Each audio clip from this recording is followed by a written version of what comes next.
And let's see, give this a go.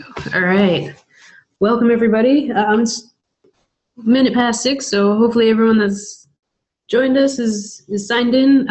Looks like a few people are still trickling in, but they can play catch up, no worries. So welcome to, I think this is my fifth Navionics webinar of the year. I've got one more slated for June. And if you're into the fishing or motorboat side, there's a bunch more out there. If you sign up for the Navionics emails, you'll get those, or you can just check out the Navionics website. Tonight we're going to be talking about heavy weather sailing tactics. I'm actually not sure. Let me just check email quick. We were supposed to have a special surprise guest, Morgan Watson from Canadian Ocean Racing. I'm not sure if he's on. I haven't heard anything. Morgan, if you're there, shoot me a text or a chat, and I can bring you into a panelist mode. I know we kind of left it up in the air. Those guys are pretty busy. But if he doesn't make it, we'll still have some fun tonight. And we've got a cool video and some cool pictures from the team. So let's jump into it, I guess. It seems to have leveled out participant-wise, so we'll get started here. So I just want to do a quick brief on Canadian Ocean Racing in lieu of Morgan attending. So the team was founded in 2015 by Morgan and Meg Riley, and the goal is to develop a Canadian offshore racing program on board the IMOCA 60 Canada.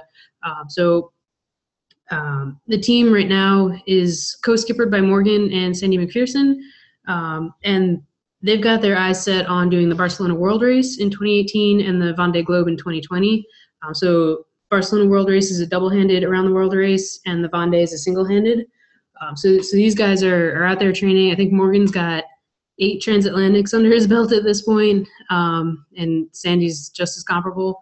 And the guys just brought the boat back from Europe, and it's in Newport, Rhode Island right now, getting some repairs. So I think they're in the Northeast somewhere, so we were trying to connect up, but they're busy repairing the boat. So if you want to find out some more, check out their website, CanadianOceanRacing.com. Just Google them. But let's try this video, and bear with me. I'm not sure how the audio will do. So if it's terrible, just mute it and watch for the visuals. It's still pretty cool, and it's only about 2 minutes long, so just bear with it if it's terrible. Let's see if we can get this to work. Yeah, I don't know. Still safe. Boat hasn't sunk yet. But we're drifting off the coast of Spain. So we can't sail. So all our sails are broken. So, just found out what the banging was. It's not the autopilot. It's the fucking rudder. I assume there's just water going everywhere. Yeah, just like that.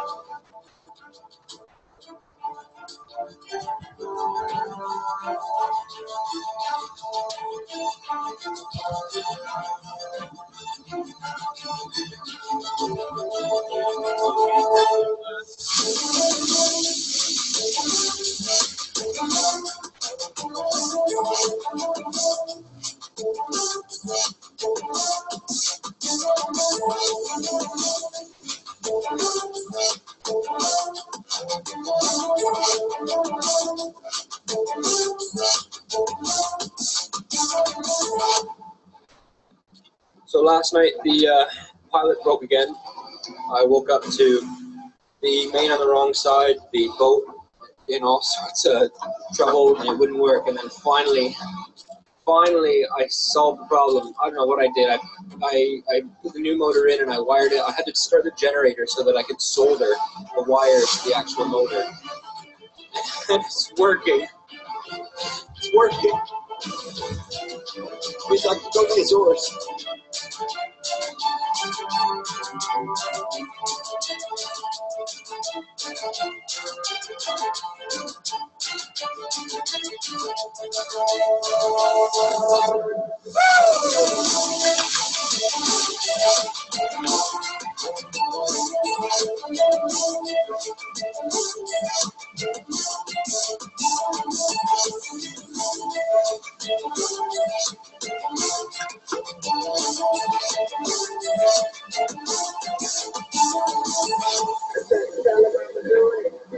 Music.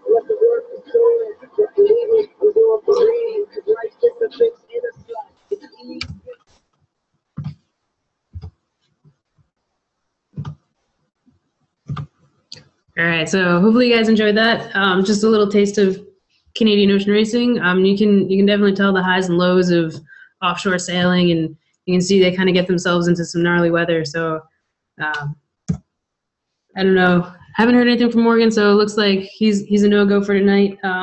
Maybe he'll hop in a little bit, but anyway, let's get to it. So goal of tonight is, when you set out to go sailing, most of us are going to be day sailors, weekend sailors, going out for a weekend regatta. We have the ability to check the weather and really know our local conditions. So we set out from the dock. There's a lot we can do to prepare the boat if we know that kind of inclement weather is incoming for the day. But other times, if we're offshore, especially if we're distance racing, we might not necessarily have a choice. We'll do our best to avoid the worst parts of the lows, but we're probably going to get a little bit of that bad weather.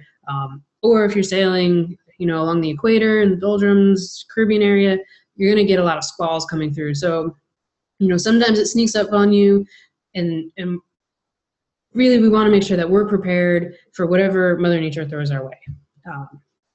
So sailing in heavy weather is kind of a fine balance of keeping the boat going fast if you're racing and under control, and having something catastrophic happen, breakage to the boat or an injury to a person. And a lot of times sailing in big breeze, big swells, even the simplest mistake, even, someone didn't ease fast enough, can turn into really a catastrophe, people getting hurt, the boat breaking. So in this webinar, we're going to go through some various techniques to keep the boat in control and safe, hopefully. And the note that I have there at the bottom, I do kind of mention center of effort, things like that, a little bit of boat balance. So if that's something you're interested in learning about more, I've actually done a previous webinar last year on that topic. So go ahead, check that out. It's on the Navionics website. There's a recording. Or if you have any questions about it, feel free to shoot me an email. I'll have my email address at the last slide here. So the outline for today, we're going to start out steering in big seas. So we'll go through a technique called sculling down the waves, and upwind, downwind, and tacking in a swell. I'm only going to focus on tacking because normally if the weather's really bad, you're going to avoid that jibe. So, chicken jibe, tack around. Let's see. Sorry, there's just a chat message there. Okay, so once we get through the steering, we'll go into how to recover from a broach. So downwind sailing, if you're using a spinnaker, it's pretty inevitable that at some point you're going to broach or wipe out. So we'll kind of go through the steps, tips for how to keep the boat under control or regain control if you wipe out. Then we'll move into more of the prep stuff or what to do if you kind of get caught out in bad weather. We'll go through reefing, the heave-to position, and then we'll touch a little bit on storm sails, just because it's something I've noticed a lot of, at least in San Diego, a lot of local people have never really put their hands on or seen. I grew up sailing on the East Coast, so some of the distance racing out there, you have to have storm sails on board. So it's something I'm a little bit familiar with, but I've never actually had to use them in any sort of scenario. So just want to touch on that in the last few slides there. Okay, so let's jump into steering in big seas. So if your wave height generally is equal to or larger than the beam of your boat, and you're sailing on a beam reach, so perpendicular to the wind and the waves, you're going to get some extreme rolling. It's going to be very uncomfortable for the people on board. You're going to kind of be thrown around all over the place. And then also if you're sailing in following seas, so kind of moving with the waves, your boat can also start to roll pretty dangerously. It's kind of a parametric roll sort of situation. As it starts to roll, you can get into a scenario where the sail backwinds. You go into that crash jibe, so the unexpected jibe, and then jibing the boat can kind of carry through and get you into a wipeout or a broach scenario. So it can, something very simple as a quick little roll in following seas can turn into something a little bit more dangerous with the crash jibe. So when we're sailing in a big sea state, the best approach is to go in a quartering situation. Oh, give me 1 second. Somebody raised their hand here.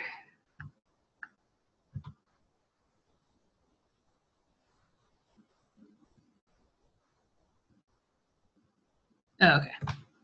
No worries.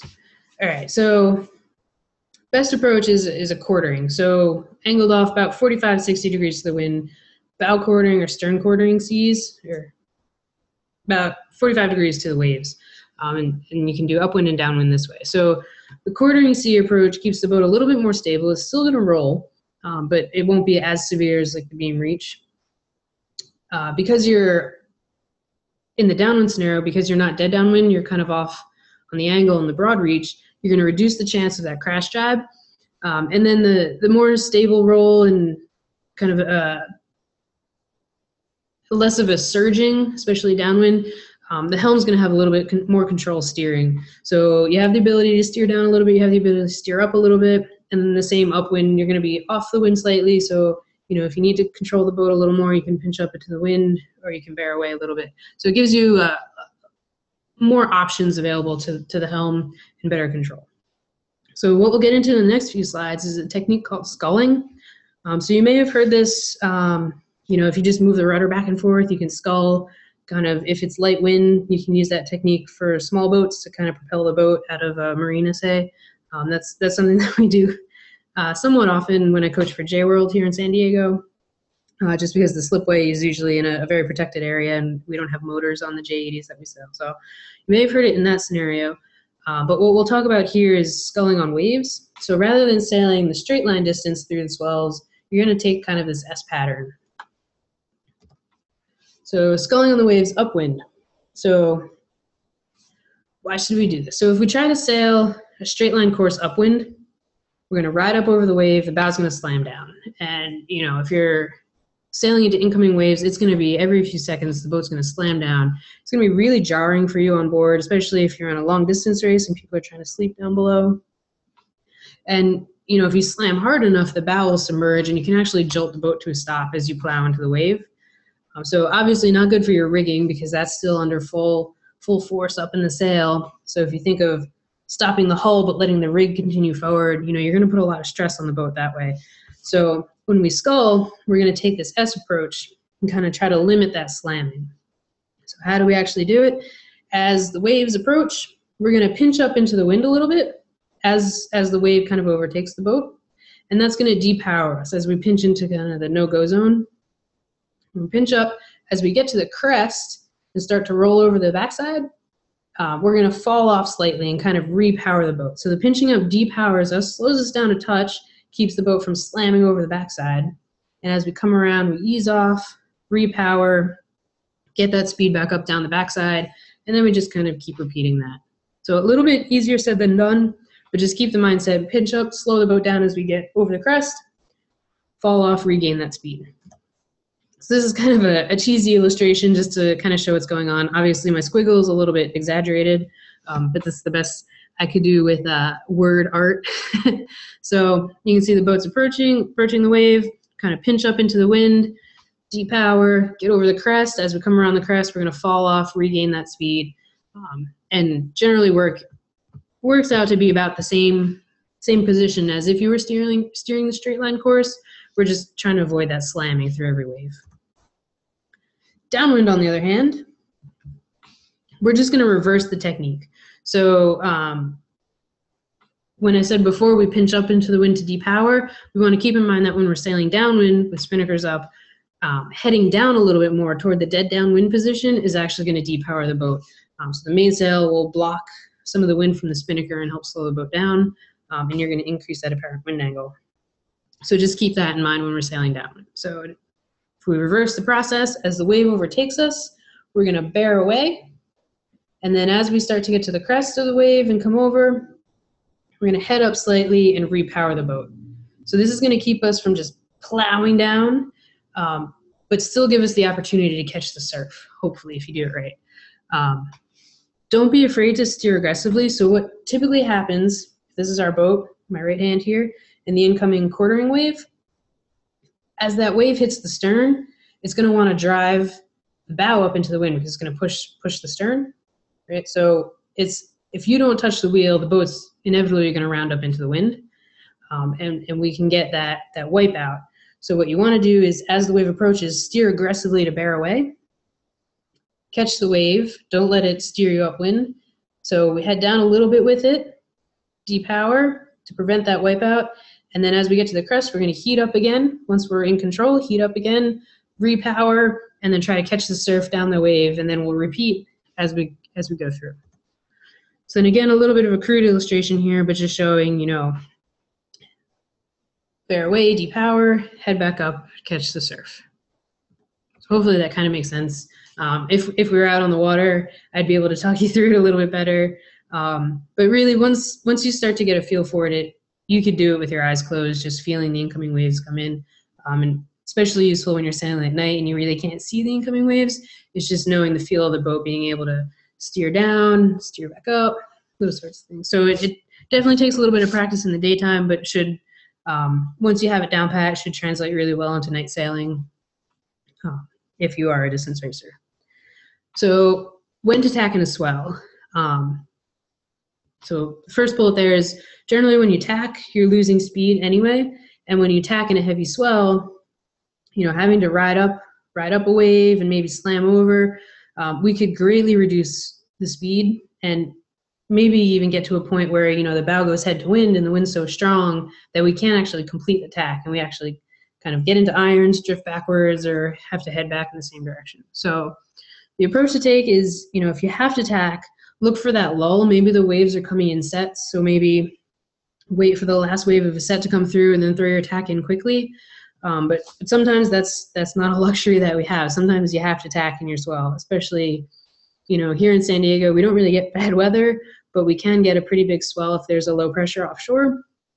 So when the races are outside of the bay, you know, we're kind of subject to that. And that's where kind of timing your tacks really well can work out in the long run for a windward leeward race, say. So if we have to tack in the swell, what do we do? So as the wave comes in, we're going to start the tack as we kind of head up the wave a little bit, get the boat prep, slowly start our turn. And then we really want to complete the turn when we're at the crest. So if my right hand here is the wave, we're at the crest, you can see the bow of the boat and the stern of the boat are kind of out of the water. So turning here, we have the least amount of drag, the least amount of area or underwater volume of the boat in the water. So less drag means we can turn a little bit easier. So in a heavy swell, especially if there's heavy wind, time that tack so you're kind of pivoting around on the crest. And then as you come off the backside, you'll kind of have that downhill momentum to help speed the boat up. And then we'll want to sail a little bit low, ease the jib sheet, drop the traveler down a little bit to help power the boat back up, and get on track in the groove, sailing off in the other direction. And the tip that I have there to help you through the tack is if you back the jib a little bit to help push the bow down. So that's the center of effort comes into play a little bit. So if you power up the jib, center of effort is going to move forward in the boat and want to push the bow down. So as you come through the wind, leave the jib on what was the trimmed jib sheet, leave that in tight, let the bow fall off a little bit, and then change jib sheets to the lazy one. And that'll help you get through the tack a little bit better. Okay, so the inevitable broach or the wipeout. So if you've, like I said before, if you've sailed with a spinnaker or racing, you've probably seen this happen, if not been subject to it yourself. But for those of you that aren't familiar, what is a broach? It's basically when you're sailing downwind, and the force in the sails is going to exceed the force, countering forces in your foils, so your rudder and your keel. And your rudder may actually stall. The boat's going to round up into the wind, heel over pretty excessively. Since the rudder's stalled, you can't really steer to help recover. So it's really just the boat's pinned over sideways. You can see in this picture, this isn't O Canada. Hopefully they're good enough to not wipe out. But you can see the people in this boat are kind of holding on for dear life. The guy up on the cabin top is, I think, standing on the lifelines, and the boat's just kind of pinned over like that. So what can we do if we get ourselves in this situation? Obviously, step one is have people standing by to ease.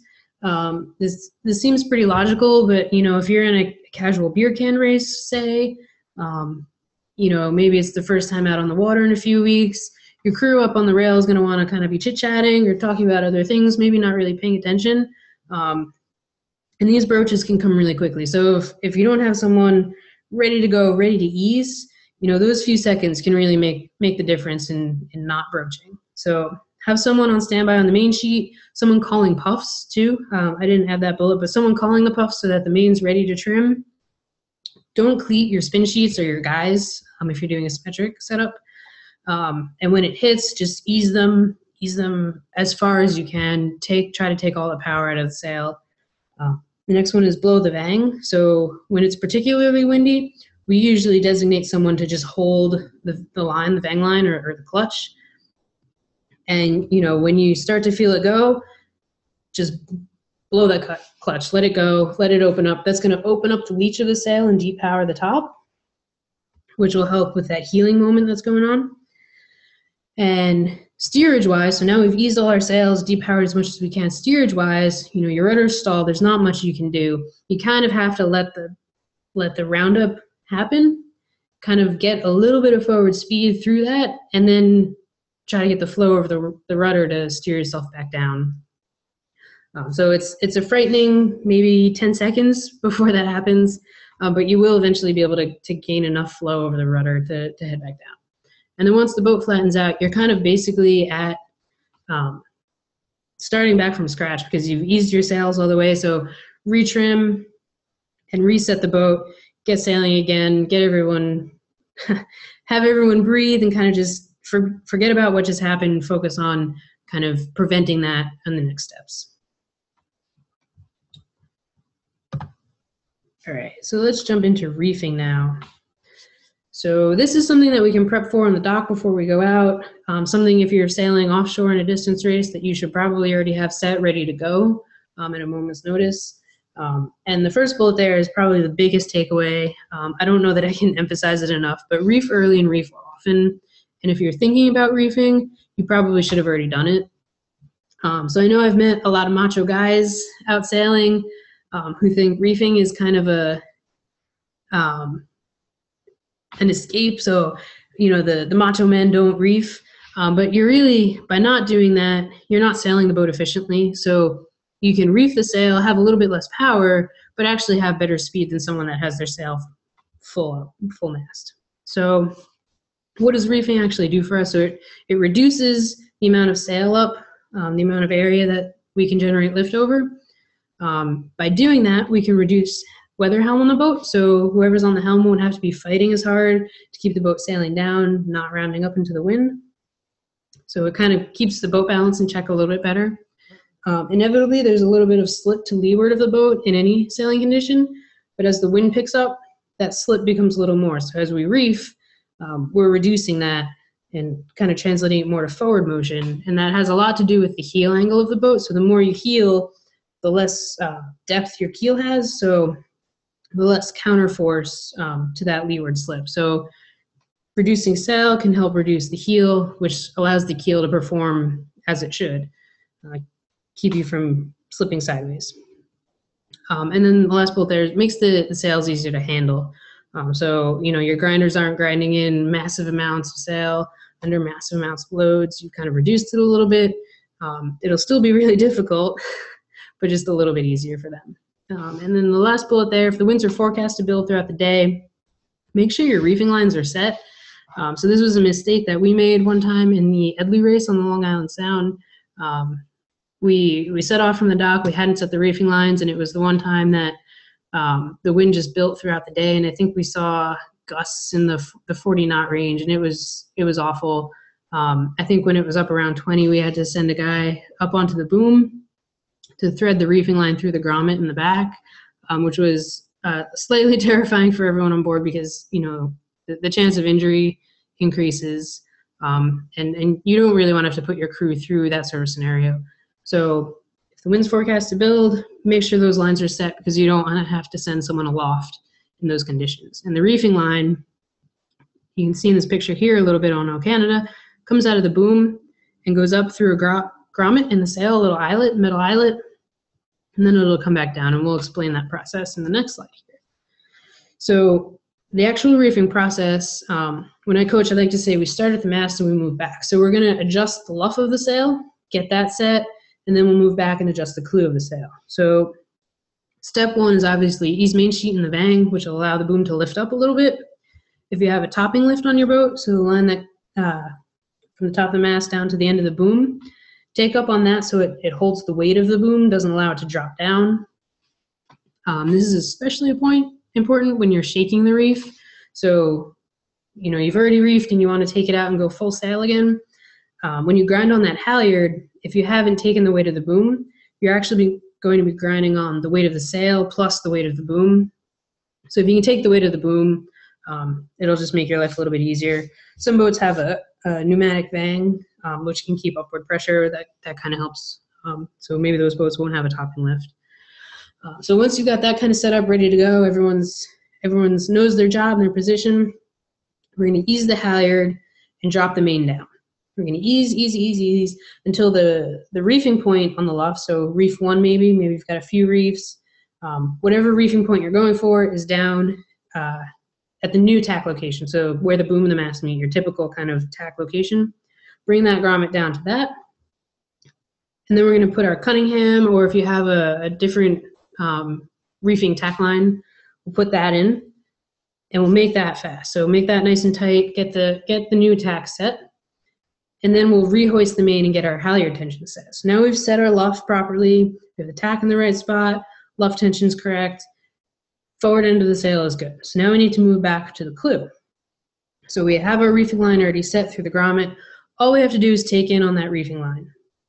What that's going to do is it's going to pull the boom up to the clew, the grommet on the back of the sail. So the whatever reefing number, reefing 1 grommet, you're going to pull the boom up to that location. And that's basically it. Then sail's reefed, and it's just kind of cleanup time now. So then we'll ease the topping lift, retrim the main, put the vang back on, get everything there set. And then the last step there is you're going to have kind of an excess of sail around the boom, and you can neaten that up with sail ties, just as best you can if you don't have one of the boom cradles. The note there that I want to point out, should be fairly obvious. There might be a few small grommets along kind of what would be the reefed foot of the sail. And if you look at them, you know, you'll see the grommets on the leech and the tack are going to be pretty heavy duty patch around it, but the grommets in the middle are kind of small and have just a much smaller patchwork reinforcement. So what you want to do when you wrap those sail ties around, don't actually wrap them around the boom, just wrap them around the sail itself. And the reason for that is if, say, your clew line breaks or blows, someone uncleats it for some reason, you never know, and the boom drops, those sail ties, if you have them around the boom, are then going to take the weight of the boom on the sail, and that small reinforcement patch isn't meant to hold that sort of weight, so you're going to get a huge tear in your main sail. So make sure the sail ties are only tied to the sail, so if the boom drops, it drops and doesn't tear your main sail.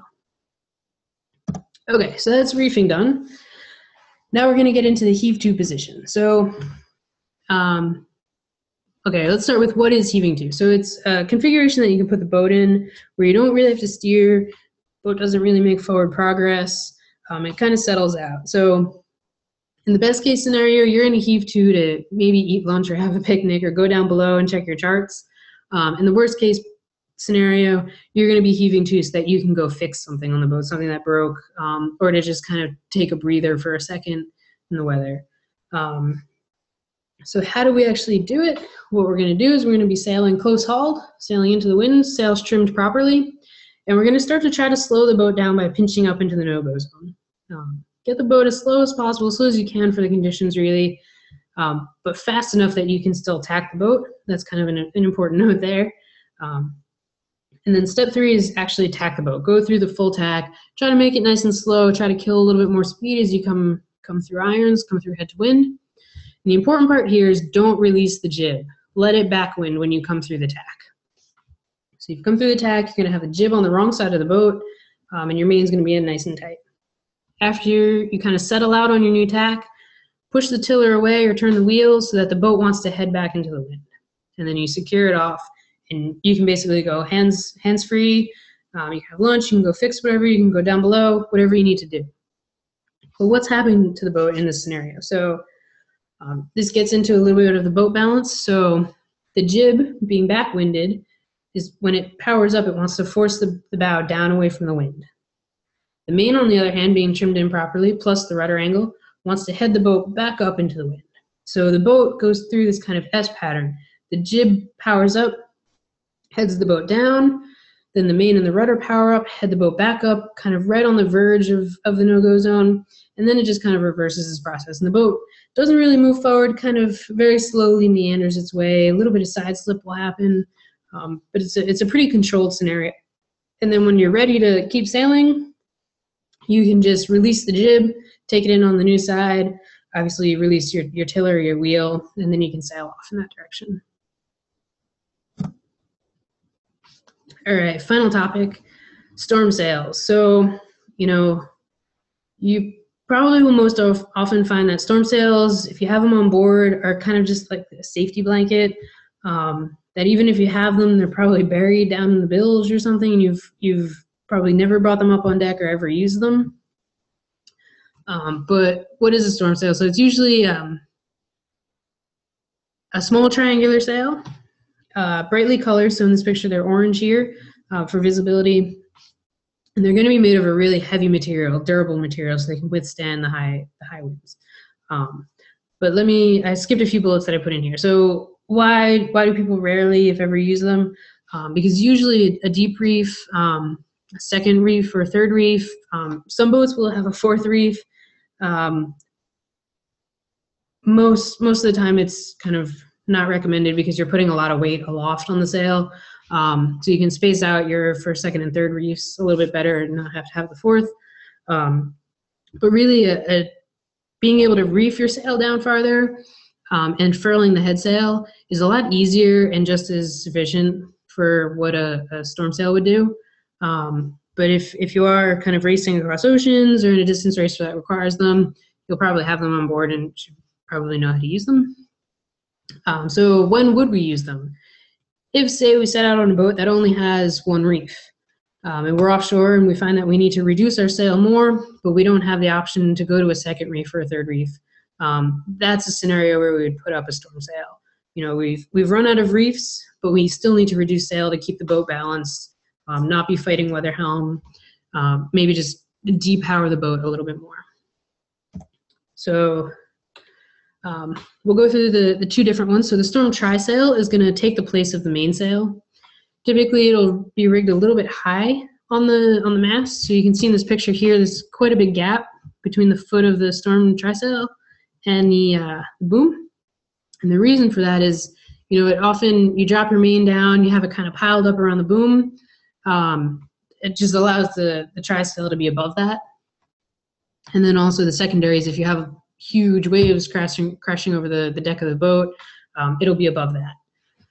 So usually you'll have a second halyard and a second track in the mast to be able to slot that in and get it prepped and ready to go while the main's still up and reefed. And so you can kind of do a simultaneous drop and raise the trysail.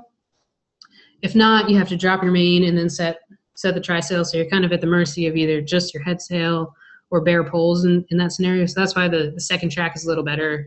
If you're doing it simultaneously, you never lose the power of the mainsail, especially in big seas. You want to make sure you have some power so you can keep steerage in your heading.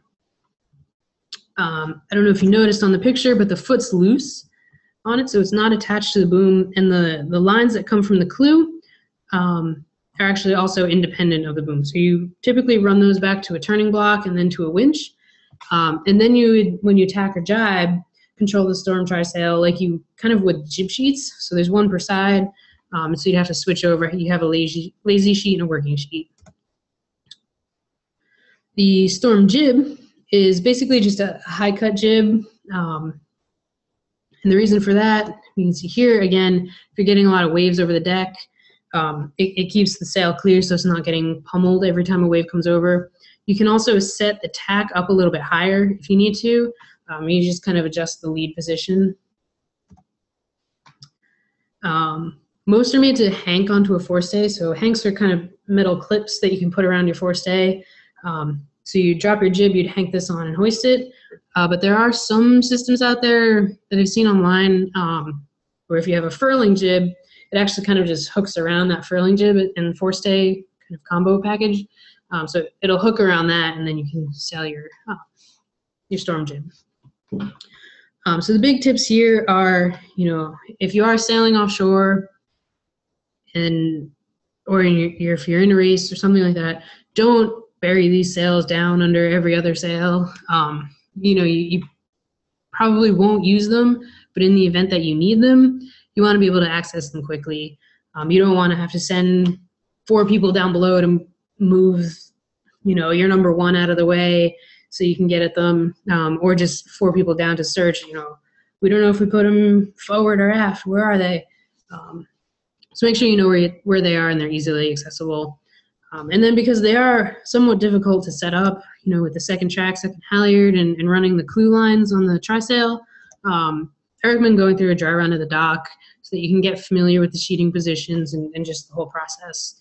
And actually some distance races that require them, I think either the Block Island race or the Vineyard race, when you do the check-in, you actually have to sail by with your storm sails up. So that's actually a cool opportunity.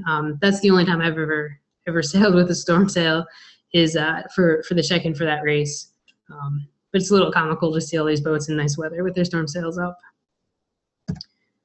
Okay, so that's all I've got for you guys tonight. Apologize for not having Morgan on hand tonight. We missed out on some cool stories. Like I said, they have so many. Morgan's got 8 transats under his belt, so they've got a lot of stories of heavy weather sailing. The importance of reefing. They've torn the mainsail a few times and had to repair it out at sea. So a little bit of a bummer, but no worries. Hopefully we can catch him. Maybe have him attend the next one if they're not busy or if they're not sailing. But thank you everyone for attending tonight. This webinar was recorded and will be posted to the Navionics website. So if you're interested in rewatching it, you'll get an email with a link, or you can just Google. Should be up by tomorrow, but maybe with the holiday weekend, maybe next week sometime. And if you have any questions for me, I can take a few now. I don't want to cut you guys short, but I am on my way out to the airport. So if I cut you short, feel free to just shoot me an email. I'll try to respond as quickly as possible. I'll be out on the water this weekend. But if I don't get back to you, within a few days, I'll try to get you next week when I'm back on land. So yeah, if anybody has any quick questions that we can answer now, feel free to shoot me through the chat or the Q&A. And otherwise, have a great weekend, great night, and hopefully we'll see you back in June for the next one. All right, it looks like no questions right now. I'll give it a few minutes, but feel free to sign off. I'll just hang around for a little bit if anybody has any questions, and then I'll end the meeting in a few seconds here.